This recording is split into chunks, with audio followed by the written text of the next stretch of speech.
Samantala mga kabrigada, ang Office of the Vice President naman walang sagot kung nasaan si VP Sara Duterte. Brigada Jigo Custodio, ibrigada mo! Brigada Live Report! Walang sagot ang Office of the Vice President nang tanungin ng media kung nasa Pilipinas ba o nasa ibang bansa si Vice President Sara Duterte.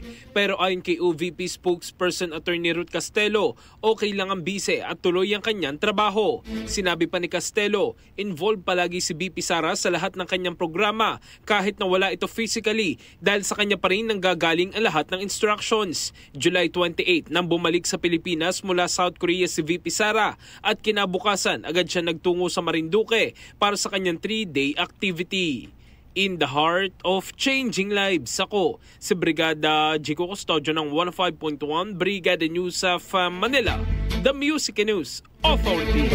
Brigada Balita Nationwide. Ang bahaging ito ay hatid sa atin ng Maxan Mangosteen Santon Coffee. Max Healthy, Max Sarap.